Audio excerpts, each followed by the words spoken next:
आएंगे टेस्ट में बेटा सबने छोटी छोटी इसमें मिस्टेक्स कर रखी हैं।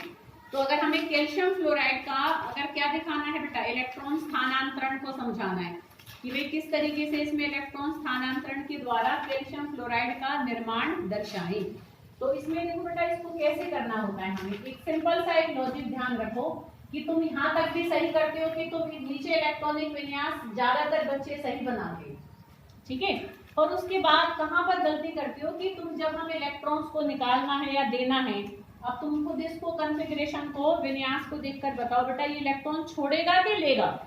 छोड़ेगा। अपने आप को स्टेबल करने के लिए, अपने आप को संतुष्ट करने के लिए ये इलेक्ट्रॉन यहाँ छोड़ेगा, क्योंकि इलेक्ट्रॉन है दो, एक दो या तीन है तो फिर वो छोड़ देगा, और अगर 5 6 या 7 है तो फिर वो लेगा। अब अगर छोड़ेगा बेटा तो छोड़ने वाली चीज उत्पाद होगी कि वो हमारा विकारक होगा? उत्पाद। भाई छोड़ने वाली चीज तो फिर वो छोड़ देगा ना, कि भाई वो दे देगा। अब जो चीज हमें मिल प्राप्त होगी वो तो उत्पाद होगा ना। तो जब भी कोई इलेक्ट्रॉन छोड़ेगा बेटा तो वो हमारे उत्पाद की तरफ, मतलब यहाँ इधर ये हमारा अगर दाईं तरफ है, ये हमारा बाईं तरफ है और ये दाईं तरफ है, तो इस तरफ आएगा। समझ रहे बेटा? जब कोई इलेक्ट्रॉन छोड़ेगा तो उस इलेक्ट्रॉन को हमें कहाँ लिखना है? यहाँ। यहाँ नहीं लिखना, तुम यहाँ प्लस करके लिख देते हो। यहाँ तो कब लिखेंगे? जब वो लेगा। भाई लेने वाली चीज को ही तो हम इस तरफ लिखेंगे कि ले रहा है, जो दे रहा है तो देने वाली चीज इधर आएगी। तो अगर यहाँ पर 1 2 या 3 इलेक्ट्रॉन है तो उन इलेक्ट्रॉन को हमें यहाँ उत्पाद की तरफ लिखना है, और जितने ये इलेक्ट्रॉन है उतने ही निकालने हैं, जितने उसके 8 पूरे होने से हमें जितने निकालने हैं वो सब लिख देंगे यहाँ पर। जितने इलेक्ट्रॉन लिखोगे उतना ही इसके ऊपर आवेश आएगा। अब क्योंकि ये दे रहा है तो जब देगा तो उसके ऊपर प्लस का आवेश आएगा, ठीक है। जब इलेक्ट्रॉन किसी के यहाँ देते हुए लिखोगे तो आवेश लगाओगे प्लस का, और कितना आवेश लगाओगे? जितने तुमने उसमें से इलेक्ट्रॉन निकाले हैं, ठीक है। फिर जब इलेक्ट्रॉन निकल जाएंगे 2 तो हमारा ये बन जाएगा। अब ये तो कैल्शियम के साथ हुआ। अब अगर हम फ्लोरीन पर आए तो देखो बेटा क्या गलती कर रहे हैं बहुत सारे बच्चे कि F2 लिखते हो तुम यहाँ पर। F2 नहीं लिखना बेटा, फ्लोरीन तो एक ही लिखोगे ना। फिर ऐसे 2 फ्लोरीन बाद में आएंगे। जब तुम इलेक्ट्रॉनिक विन्यास बनाओगे तो एक फ्लोरीन का ही तो बनाओगे। तो एक फ्लोरीन ने कैसे इलेक्ट्रॉनों का लेने देने का काम किया? इसका इलेक्ट्रॉनिक विन्यास है 2 7। तो अब ये कितने इलेक्ट्रॉन लेगा या देगा? एक लेगा। अब क्योंकि ये लेगा तो हम इलेक्ट्रॉन को इसलिए यहाँ लिखेंगे। भाई ये ले रहा है, लेने वाली चीज इधर आएंगी, तीर से पहले आएंगे, और देने वाली चीज तीर के बाद आएंगे। कम है इलेक्ट्रॉन तो दे देगा, ज्यादा है तो फिर वो जितनी जरूरत है उतने ले लेगा, ठीक है। अब इसको एक ही चाहिए तो ये एक ही लेगा। अब जब एक लेगा, कोई लेता है तो उसके ऊपर कैसा आवेश आता है? माइनस का। और जब एक लेगा तो 1 को लिखने की जरूरत नहीं है, कुछ नहीं है, इट मीन्स कि वो एक ही ले रहा है या एक ही दे रहा है। समझ रहे हो? तो अब इसका क्या बन जाएगा? 2 8। तो अब हमने इनको देख लिया कि कितना लेने देने का काम हो रहा है। पर अब जब बात यहाँ पर है कि ये तो 2 दे रहा है पर ये 1 ले रहा है, तो फिर हम ऐसे 2 क्या लेंगे? फ्लोरीन लेंगे। 2 फ्लोरीन एक ही कैल्शियम से एक इलेक्ट्रॉन ले लेंगे। तो अब बनाएंगे हम 2 फ्लोरीन कैल्शियम, तो अभी हम एक ही बनाएंगे, और कितने इलेक्ट्रॉन है उसके पास? 2। और तसल्ली से बेटा डॉट ऐसे बनानी है कि दिखे, ऐसे हड़बड़ाहट में ऐसे मार रखी होती है। गिनने में कभी वो 10 बन रहे होते हैं, कभी वो उतने भी नहीं बन रहे होते हैं जितनी जरूरत है। तसल्ली से तुमने देखा, मैंने कभी ब्लैक बोर्ड पर भी डॉट गंदे तरीके से बनाए हो, तुम कॉपी में पेन को आराम से बनाओ बेटा रोक कर। तो अब यहाँ पर हमारा फिर F के पास कितने इलेक्ट्रॉन हैं आखिरी कक्षा में? 7। इसके हैं 2 बना दिए। आराम से तसल्ली से 7 बनाओ। हड़बड़ाहट में ऐसे बहुत ही गंदे तरीके से वो 7 के कहीं 9 दिख रहे हैं, कहीं 7 भी नहीं दिख रहे, ऐसे नहीं करना, तसल्ली से बनाओ। अब ये 7 दिखने चाहिए बेटा। तो ये हमने 7 इलेक्ट्रॉन बनाए। अब एक ये इसको दे देगा और एक ये इसको देगा। फ्लोरीन एक ही ले रहा है पर फ्लोरीन हम 2 ले लेंगे, ठीक है, और एक कैल्शियम 2 इलेक्ट्रॉन देगा। तो अब यहाँ पर जब हमारा बनेगा तो कैल्शियम पर कितना आवेश आया था हमारा 2 देने से? 2 प्लस का। F पर कितना आया था? 1 माइनस का, ठीक है। और F के इलेक्ट्रॉन हमारे 7 पहले थे, अब इसको एक और मिल गया, तो पहले इसके अपने 8 इलेक्ट्रॉन पूरे बनाओ, ठीक है। फिर इस पर F पर तो 1 नेगेटिव आया है ना, और क्योंकि ऐसे 2 बने हैं तो ब्रैकेट लगाकर ऐसे 2 लिखेंगे, ठीक है बेटा। शुरू से F2 नहीं करना है हमें, हमने एक ही एफ से काम चला, एक ही एफ हमारा, क्योंकि वो एक ही इलेक्ट्रॉन ले रहा है तो यहाँ एक एफ को दिखाएंगे, चाहे वो 2 ले रहा होता, चाहे 3 ले रहा होता। यहाँ पर हमें एक ही एटम लेना है जब हम अभिक्रिया लिखेंगे। फिर वो बाद में कितने लिए हैं वो बाद में हम उसको डबल कर सकते हैं, ठीक है। फिर ऐसे करके और फिर हम पूरा लिख देंगे कि ये बन गया हमारा पूरा CaF2। हर टाइप का एक न्यूमेरिकल हम करने जा रहे हैं जो मेन है, तुम्हारा रिवीजन हो जाएगा। और फिर कल इन्हीं न्यूमेरिकल्स को जो मैं करा रही हूँ सेम न्यूमेरिकल्स तुम स्टेटमेंट नोट करके लाओगे, क्वेश्चन उतार के लाओगे और फिर इन्हीं न्यूमेरिकल्स को कल करके दिखाना है, ठीक है बेटा। तो फर्स्ट हम करने जा रहे हैं, देखो बेटा उदाहरण पहला है तुम्हारा 12.1 एनसीईआरटी में, और जो आभा वाले हैं वो 1 को देखें। किसी विद्युत बल्ब के तंतु में से 0.5 एम्पियर विद्युत धारा। देखो बेटा हमेशा न्यूमेरिकल करने का तरीका ऐसे लिखना, पहले ऐसे लिख दो दिया गया, मतलब क्या दे रखा है तुमने। गिवन शब्द भी लिख सकते हो, तुम क्या लिख सकते हो कि क्या क्या हमें गिवन है, दे रखा है, ठीक है। क्या क्या दे रखा है देखो बेटा 0.5 एम्पियर विद्युत धारा। विद्युत धारा को किससे दर्शाते हैं, आई से। आई कितना दे रखा है 0.5 एम्पियर, 10 मिनट तक प्रवाहित होती है। तो समय हमें कितना दे रखा है बेटा 10 मिनट। तो 10 मिनट को मैं सेकंड में बदलूंगी तो ये क्या हो जाएगा, 60 से गुना करूंगी तो कितना हो जाएगा बेटा 600 सेकंड। अब ये कह रहा है आगे, विद्युत परिपथ से प्रवाहित विद्युत आवेश का परिमाण ज्ञात कीजिए। क्या पूछा है इसने, आवेश। खुशनुमा देख लो बेटा, ठीक है। तो यहाँ पर हमारा क्या है, आवेश पूछा है। देखोगे तो बेटा आ जाएगा समझ में, ऐसे नहीं होएगा कि नहीं देखो, तुम देखोगे नहीं बेटा मैं कैसे जबरदस्ती दिमाग में डालूंगी। तो क्यों पूछा है, अब हम यहाँ पर ऐसे लिखेंगे बेटा हल, कि हमने कैसे इसको हल किया। तो तुम्हें ध्यान हो तो देखो बेटा आई बराबर में हमारा क्या, क्यू बराबर में क्या होता है, क्यू हम कैसे निकालेंगे, आई गुना में टी करके, क्योंकि ध्यान हो तो आई बराबर में क्या था बेटा, क्यू बटे में टी, कि भाई कितना आवेश कितने समय तक किसी तार में या किसी भी चालक में प्रवाहित होता है, वो उसकी क्या होती है, विद्युत धारा। तो अब अगर आवेश निकालना है तो मैं समय को इधर ले आऊंगी, ठीक है। तो यहाँ पर जब हम इसको सॉल्व करेंगे बेटा तो आई हमारा कितना है 0.5 एम्पियर, समय कितना है 600। बताओ कोई दिक्कत इसमें, कुछ दिक्कत आ रही हो समझने में बेटा, इसे ध्यान से समझो और फिर इनको कल समझ के ही करो। न्यूमेरिकल को रटने से काम नहीं चलेगा, है ना, समझ लो तसल्ली से, क्योंकि मान लो यही बदलकर 0.5 की जगह कुछ और आ जाए, 10 की जगह कुछ और आ जाए। करने का तरीका तो यही है ना कि जब हमें आवेश निकालना है तो विद्युत धारा को समय से गुना करना है। विद्युत धारा भी पूछ सकता है वो, तब हम आवेश को समय से भाग कर देंगे, ठीक है। तो ये 5 के हमारा 5 6 जार कितने होते हैं 30। तो हम इसको सॉल्व करेंगे तो देखो बेटा ये ऐसे 0 लगेंगे और एक पॉइंट है तो मैं पीछे से पॉइंट लगा दूंगी, तो ये हमारा कितना आ जाएगा 300 कूलम, ठीक है, क्योंकि आवेश का मात्रा क्या होता है कूलम। आगे बेटा बात समझ में। तो ये हमने अपना पहला न्यूमेरिकल। हम नेक्स्ट अपना न्यूमेरिकल देखने जा रहे हैं 12.6। दिए गए पदार्थ के किसी L लंबाई, देखो बेटा अब हमें यहाँ पर फिर से दिया गया लिखेंगे, मैं उसको वहीं में छोड़ देती हूँ। तो यहाँ पर ये क्या कह रहा है, देखो बेटा पहला इसने हमें दिया है कि दिए गए पदार्थ की क्या है बेटा, किसी L लंबाई, मतलब लंबाई हमें कितनी दे रखी है उसने, L ही दे रखी है, कह रहा है L ही मान लो लंबाई, तथा A मोटाई मतलब क्षेत्रफल।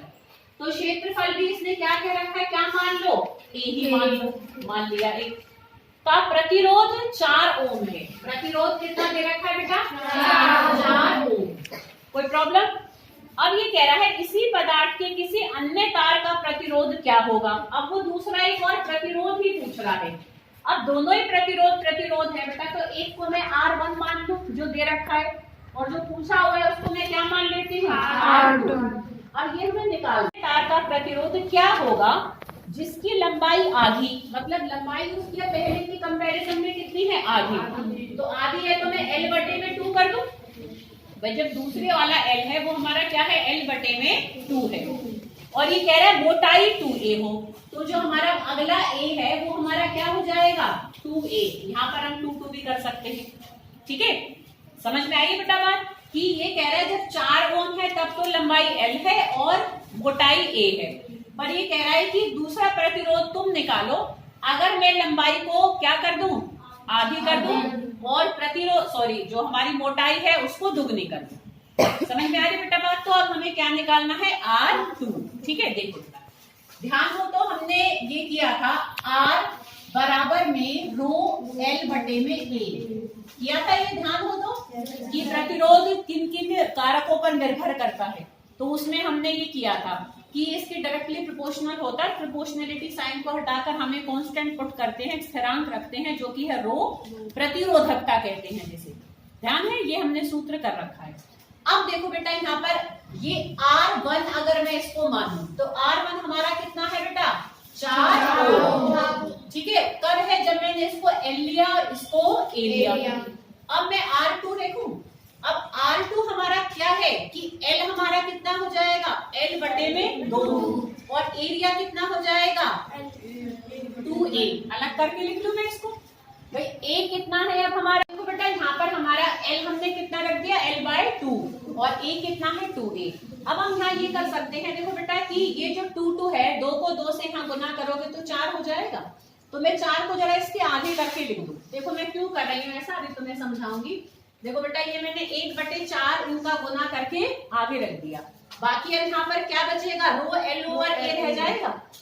बताओ कोई दिक्कत? अब देखो रो L/A क्या है हमारा, R1 है ना, R1 रो L। भाई इस पूरे की जगह मैं क्या रख सकती हूँ, R1 को रख सकती हूँ भैया, यही तो है। तो अब तुम देखो बेटा R2 बराबर में 1/4 इंटू R1 हो जाएगा और R1 कितना था हमारा 4 ओम। तो मैं यहाँ पर R1 की वैल्यू पुट करूंगी तो 4/4 हो जाएगा। तो कितना उत्तर आ जाएगा बेटा, 1 ओम। आइए बेटा कुछ बात समझ में, ठीक है। बस हमने R1 को रख दिया और जो भी हमें उसने चेंज करने के लिए कहा था वो हमने लेंथ और एरिया को चेंज करके यहाँ पर निकाल लिया R2। सेम क्वेश्चन अगर ऐसे आता, देखो इसमें क्योंकि दो चीजें हैं तो इसलिए मैंने पुट करके किया है, नहीं तो देखो सीधा भी हो जाता है ना क्वेश्चन, तो हमारा सीधा हो जाता। वो कहे कि भाई अगर किसी की हम लंबाई को दुगनी कर दें तो प्रतिरोध क्या होगा, प्रतिरोध भी दुगना हो जाएगा, क्योंकि ये इसकी क्या है, समानुपाती है। पर इसकी क्या है, व्युत्क्रमानुपाती। जो कुछ बदलाव हम इसमें करेंगे सेम बदलाव हमारा प्रतिरोध में भी होगा, और जो बदलाव मैं इसमें करूंगी वो बदलाव हमारा प्रतिरोध में उसका बिल्कुल उल्टा होगा। मतलब अगर मैं इसको डबल करूंगी तो ये डबल होगा, पर इसको डबल करूंगी तो ये आधा होगा। समझ रहे हो? इसको 3 गुना करूंगी तो ये भी 3 गुना होगा, पर अगर मैं मोटाई को या क्षेत्रफल को 3 गुना करूंगी तो ये 1/3 कम हो जाएगा। समझ में आ रही बेटा बात? ये बात हुई, अब ध्यान से सुनना जो मैं बोलने जा रही हूँ। ये बात जब है जो तुमसे पूछता है कि प्रतिरोध किस तरीके से, प्रतिरोध में क्या बदलाव होगा जब हम लंबाई को ऐसे बदलते हैं या मोटाई को ऐसे बदलते हैं। अगर दोनों को बदलते हैं तो देखो सॉल्व करके करो, फिर तुम सही आंसर निकालोगे, नहीं तो कई बार ऊपर नीचे हो जाता है। ठीक है बेटा? पर अगर सेम क्वेश्चन वो ऐसे करें कि अगर मैंने सेम ऐसी क्वेश्चन आता और वो तुमसे R2 ना पूछता बेटा, वो तुमसे पूछता रो। ठीक है, अगर वो ये कहे कि भाई लंबाई में ये बदलने से या मोटाई में ये बदलने से प्रतिरोधकता में क्या बदलाव आएगा, तो हमेशा तुम्हारा आंसर होगा कोई बदलाव नहीं होगा। कब? अगर वो किसमें बदलाव पूछेगा, प्रतिरोधकता में, रो में। क्यों? क्योंकि प्रतिरोधकता एक स्थिरांक है। ठीक है, स्थिरांक का मतलब ही यही है कि जिसका मान हमेशा स्थिर रहे, उसका मान नहीं बदलेगा, उसका मान वही का वही रहेगा। बेशक मैं कितनी लंबाई को बदल दूं, कितनी मैं चौड़ाई को बदल दूं, कुछ भी बदल दूं, ठीक है, स्थिरांक नहीं बदलेगा। तो अगर रो पूछे तो तुम्हारा आंसर सबसे आसान है, और ये एमसीक्यू के रूप में बहुत बार बेटा बोर्ड में आया हुआ है कि वो लंबाई बदल देता है, चौड़ाई बदल देता है, वो पूछता है इसकी प्रतिरोधकता क्या होगी, तो एक ऑप्शन होता है कोई बदलाव नहीं होगा, तो वो ही उसका उत्तर होगा। पर वो कब होगा? अगर वो पूछेगा प्रतिरोधकता। अगर प्रतिरोध पूछेगा तो लंबाई जितनी चेंज होगी वही चेंज हमारा प्रतिरोध में आएगा, और मोटाई जितनी चेंज होगी प्रतिरोध में चेंज बिल्कुल उसका उल्टा आएगा। समझ में आ गई सबको बात? ठीक है, अब हम करेंगे जो हम कर रहे हैं, ठीक है, इस टाइप के ये जो हम यहाँ पर अभी न्यूमेरिकल कर रहे हैं, ऐसा बेटा तुम्हारा एक जरूर आता है कि हमें अलग अलग प्रतिरोध दिए हुए होते हैं और उनको हम किस प्रकार से संयोजित करें कि कुल मान वो निकल कर आए जो तुमसे पूछा हुआ है।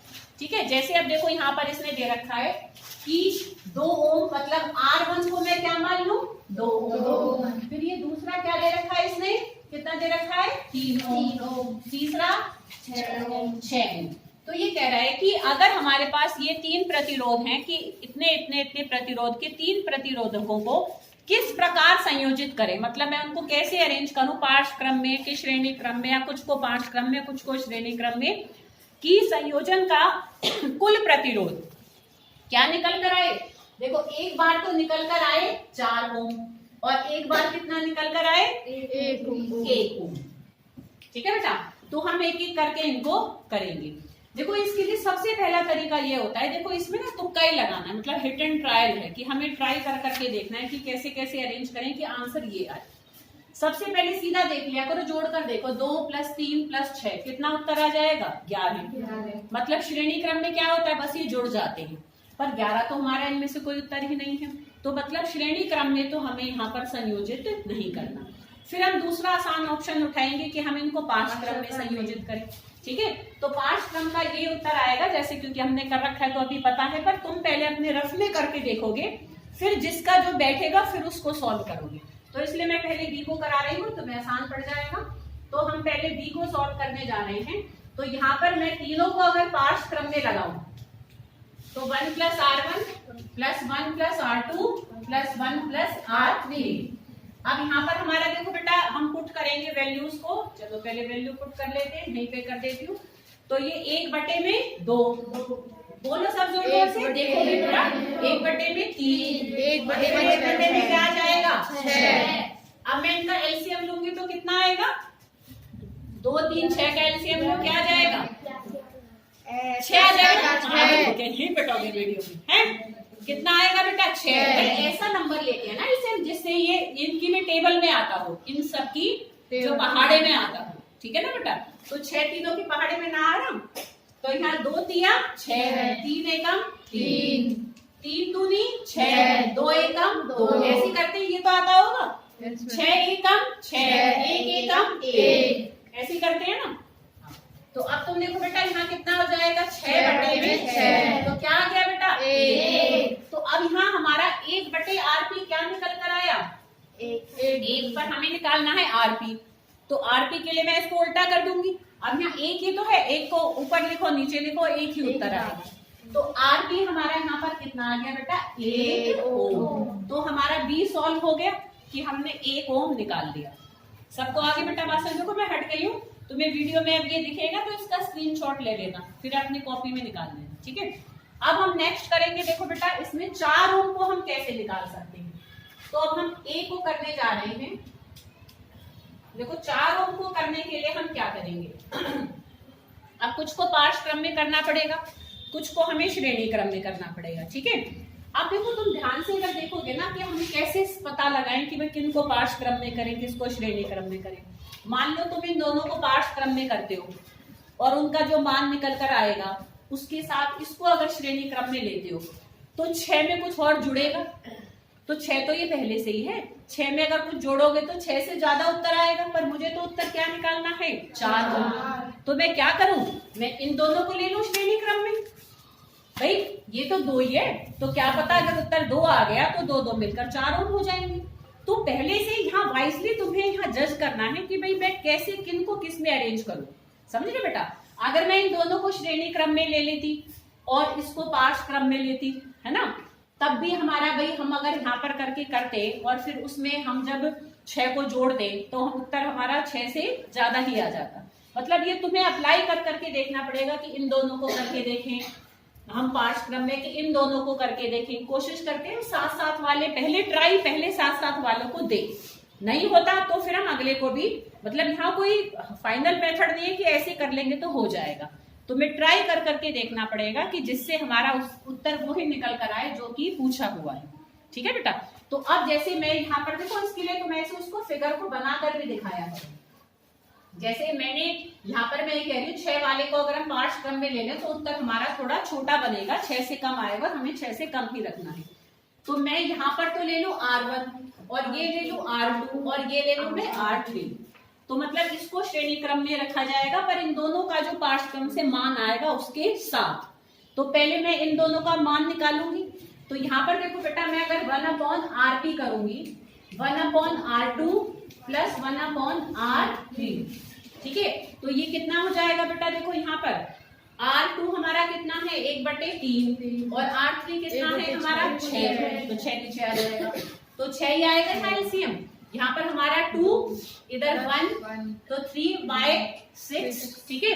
तो यहाँ पर 1/RP हमारा बेटा क्या हो जाएगा 1/2, तो RP क्या हो जाएगा बेटा 2/1, पलट दूंगी ना मैं आरपी को, मुझे तो आरपी निकालना है, 1/RP थोड़ा निकालना है, तो जब पलट देंगे तो ये कितना आ जाएगा 2 ओम।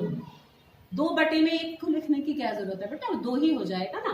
तो आरपी आ गया हमारा 2 ओम। अब R1 हमारा क्या था, ये भी क्या था R1 हमारा 2, ये था 3 ओम और ये था 6 ओम। तो अब हम देखो अगर मैं यहाँ पर टोटल आरपी निकालूं, मतलब टोटल करके लिख देती हूँ मैं, है ना, इसको और इनके मान को जब मैं श्रेणी क्रम में संयोजित करूंगी तो R1 हमारा क्या था बेटा 2 ओम, और यहाँ भी RP हमारा क्या निकल कर आया 2 ओम, तो उत्तर हमारा क्या आ जाएगा 4 ओम। ठीक है बेटा, क्लियर। तो इस तरीके से करेंगे।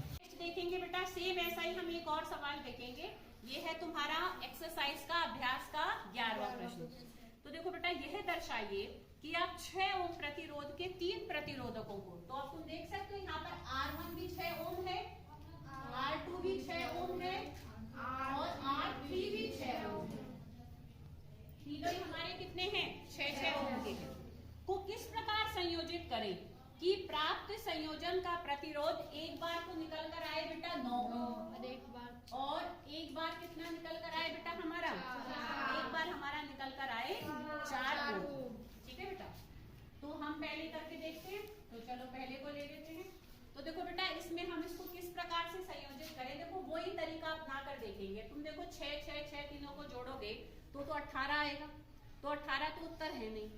अब 1/1/1 भी कर देखना तीनों, वो मैंने उस क्लास में भी करके दिखाए थे, तो तब भी ना 9 उत्तर आ रहा था ना ही 4 आ रहा था। अब हमारे पास है ऑप्शन, ना तो तीनों को पार्श्व क्रम से आता है ना ही तीनों को श्रेणी क्रम से आता है, तो कुछ को पार्श्व क्रम और कुछ को श्रेणी क्रम में हमें लगाना पड़ेगा। ठीक है बेटा, तो अब इसमें ध्यान रखना बेटा, जब एक अगर दोनों ही बीच के कहीं नंबर है तो उसमें बड़ा नंबर हमें ज्यादातर बेटा जब प्राप्त होता है जब एक को, जैसे अभी हमने पीछे किया था, एक को श्रेणी क्रम में ले लो और बाकी 2 को पार्श्व क्रम में रखो, उससे थोड़ा बड़ा मिलता है। ठीक है, 2 को श्रेणी क्रम और 1 को पार्श्व क्रम में रखेंगे तो थोड़ा हमें छोटा मिलता है। इस बात को भी कहीं लिख लेना, जैसे इसमें हम करेंगे तो तुम्हें मान लो कभी अलग आ जाए तो बड़े में पहली वाली ट्रिक अपनाना जो अभी कराऊंगी, और दूसरे में दूसरी वाली जो अभी हम दूसरे पर अप्लाई, कम में दूसरी वाली, ज्यादा में पहली वाली, अभी जो हम करने जा रहे हैं। तो इसमें देखो बेटा 1 को मैं ले लूं श्रेणी क्रम में और 2 को मैंने किस में लगाया बेटा पार्श्व क्रम में। ठीक है बेटा, तो अब देखो ये भी 6 ओम है, ये भी 6 ओम है और ये भी 6 ओम है।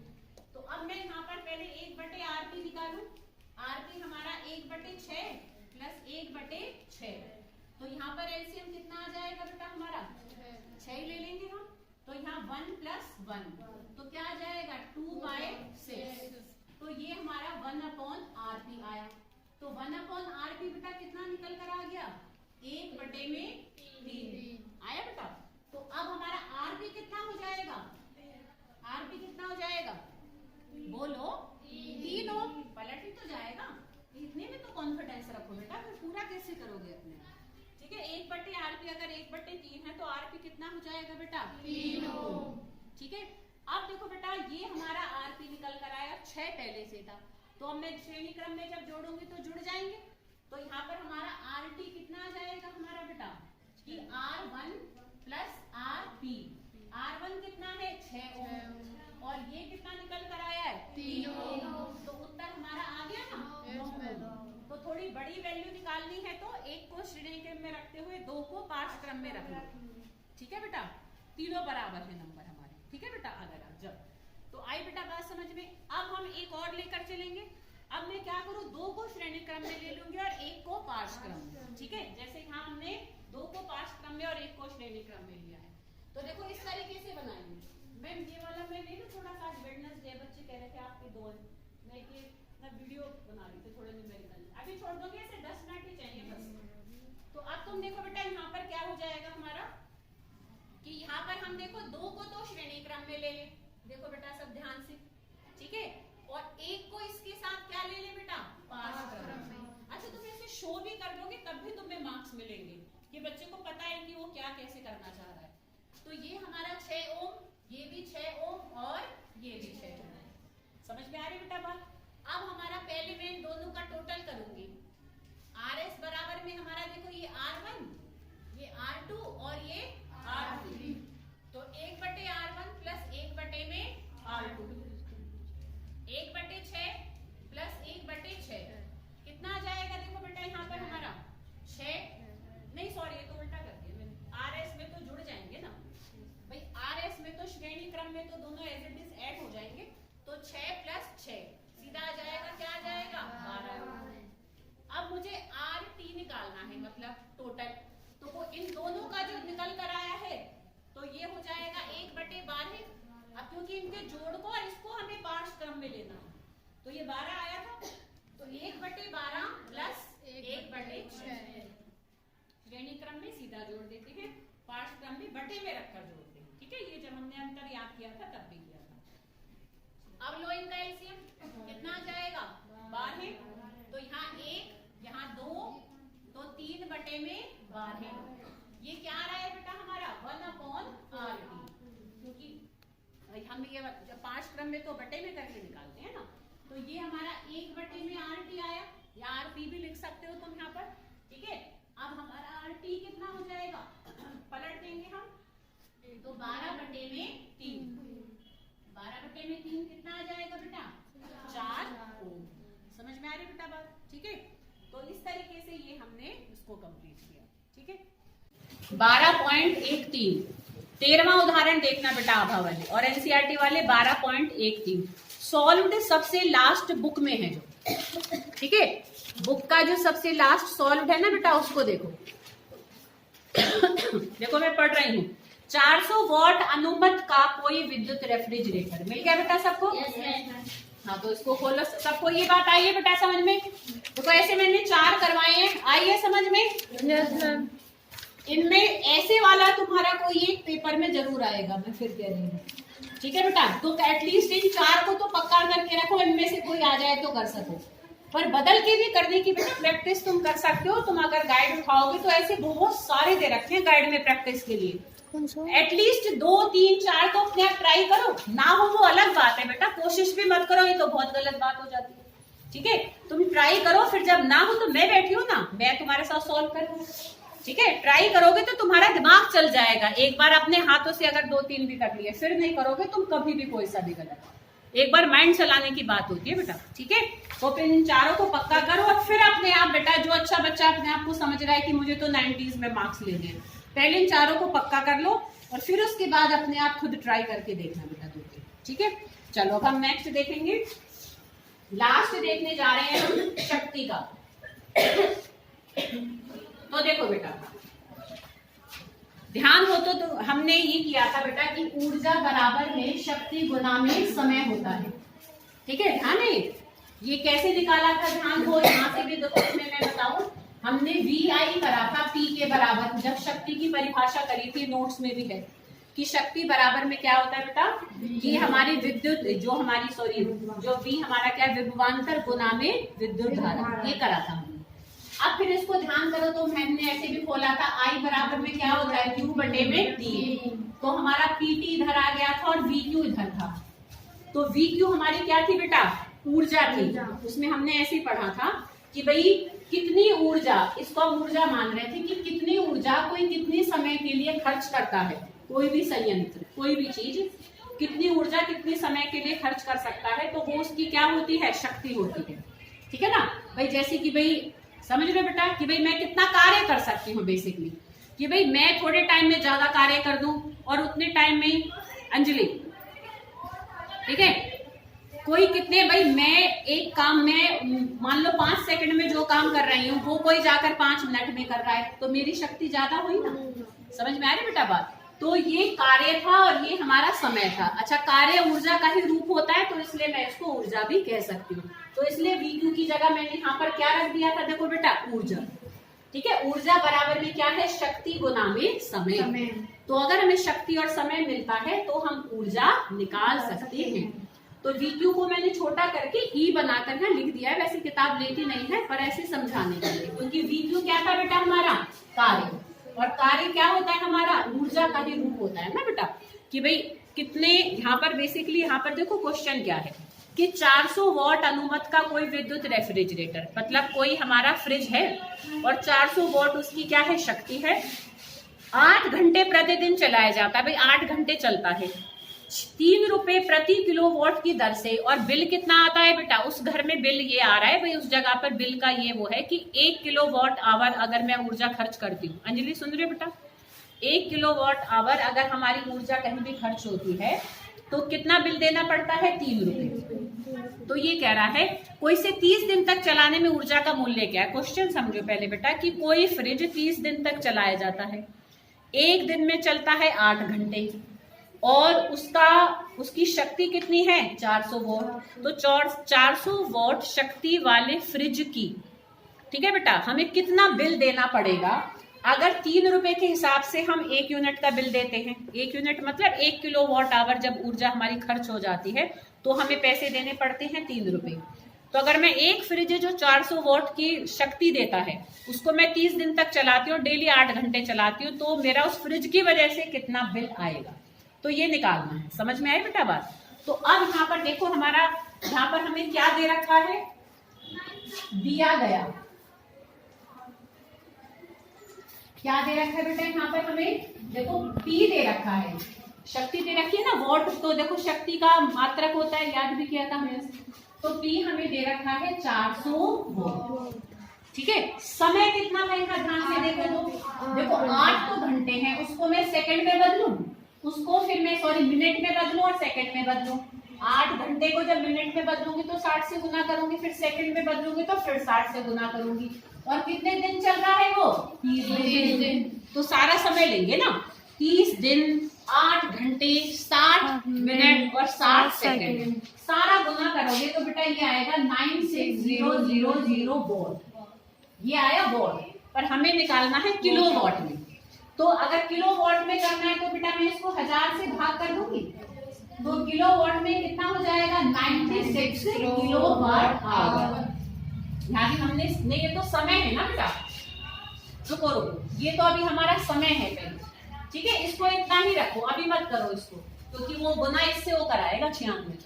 तो ये तो इतने मैंने सेकंड बना दिए भाई, इतनी हमारी ऊर्जा है और इतने हमारे क्या है बेटा, सेकंड। कोई दिक्कत बेटा, आ रही है बात समझ में। अब यहाँ पर हम क्या करेंगे इसको, अब मैं यहाँ पर निकालूंगी इसकी ऊर्जा। तो ऊर्जा हमारी क्या होती है, P इंटू T होती है, ठीक है। आ रही बेटा बात समझ में। रुको, यहाँ सेकंड में बनाने की जरूरत ही नहीं है, क्योंकि हमें तो किलोवाट आवर ही निकालना है ना, तो तुम सेकंड और मिनट में करो ही मत ना, इसको करो ही मत, इसको सीधा बस यही रखेंगे, क्योंकि हमारा ऊर्जा का मात्रा क्या होता है, किलोवाट आवर, तो हमें घंटे में ही रखना है। तो हम क्यों मिनट में जाएं और क्यों सेकंड में जाएं, क्यों बढ़ाएं बात को। तो हम इसको खाली किस में रखेंगे, अपने दिन रख लेंगे और घंटे रख लेंगे, ठीक है। तो इतने घंटे हैं, मतलब इतना घंटा फ्रिज चल रहा है 30 दिन तक और रोज रोज 8 घंटे। तो अब मैं यहाँ पर P इंटू T करूंगी, तो P कितना है हमारा बेटा, 400। ये समय कितना है, 8 गुना 30, ठीक है। तो ये सारा मल्टीप्लाई होकर हमारा आ रहा है 96,000, पर ये आ रहा है वॉट आवर। ये तो वॉट में थी ना बेटा हमारी, ये तो वाट में रखी थी, पर मुझे अगर इसको किलो वॉट में बदलना है तो मैं इसको 1000 से भाग कर दूंगी, तो ये कितना आ जाएगा, 96 किलोवाट आवर। बताओ आई बेटा बात समझ में। शक्ति थी इतनी वॉट, समय था इतने घंटे, हमने गुना किया तो ये वाट आवर में आया, फिर जब 1000 से भाग कर देंगे तो किलोवाट आवर में आ गया। कोई दिक्कत। अब देखो बेटा, 1 किलोवाट आवर के लिए कितने पैसे देने पड़ते हैं, 3 रुपए देने पड़ते हैं। तो अब पर हम तो कितने किलोवाट आवर खर्च कर रहे हैं, 96। भाई मेरे को एक टॉफी 3 रुपए की आती है, तो 96 टॉफी कितने की आएंगे, तुम 96 को 3 से गुनाई तो कर दोगे ना बेटा, टॉफी से तो समझ में आ जाएगा जल्दी से, है ना, बस हमें शक्ति से समझ में नहीं आता।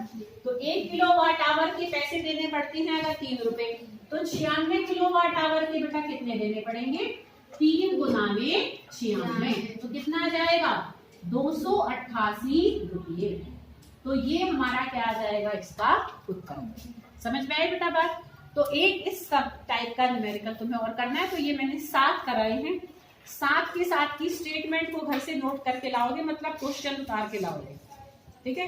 बेल जैसी होगी, जब मैं क्लास में आऊंगी तो बाहर से बस बाहर बैठकर इन सबको तुम्हें बिना देखे करके आना है, ठीक है। यहाँ से देख लो, तुमने उतार लिया तो बहुत अच्छी बात है, जिसने नहीं उतारा तो घर जाकर एक बार अपने हाथों से करके देखना है, ठीक है। जिनके पास फोन अवेलेबल है वीडियो को देख लेना, वहां से एक बार दोबारा समझ के अपने हाथ से बेटा एक बार घर पे जब तक नहीं करके देखोगे समझने के बाद भी, कल यहाँ क्लास में नहीं कर पाओगे, ठीक है। तो सब अच्छे से देख कर